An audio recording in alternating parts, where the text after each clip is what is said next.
Doctor साहब दूसरी मरतबा आ रहा, मेरी बच्ची ठीक नहीं हो रही, रात को सोती नहीं और कमजोर होती जा रही है। टेंशन की कोई बात नहीं, जो मैंने आपको दवाई लिख के दी है आप वो इस्तेमाल करें, बिल्कुल ठीक हो जाएगी। मुसलसल वही दवाई चलाएं, जी जी इंशाल्लाह ठीक हो जाएगी, घबराने की कोई बात नहीं है। ठीक है, आप चाहें।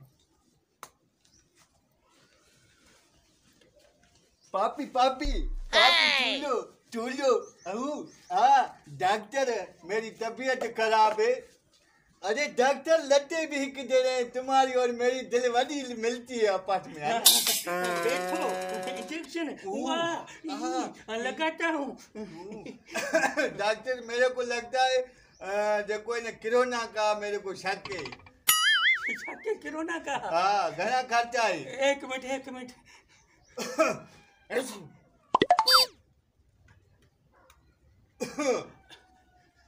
आपकी टेस्टें होंगी, वो जो है 1 लाख खर्चा लगेगा।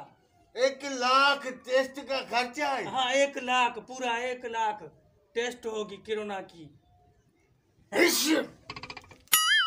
डॉक्टर अब तुम अपनी टेस्ट कराना, जो तू भी ठीक है ना फिर माँ भी ठीक है। हलता हूँ।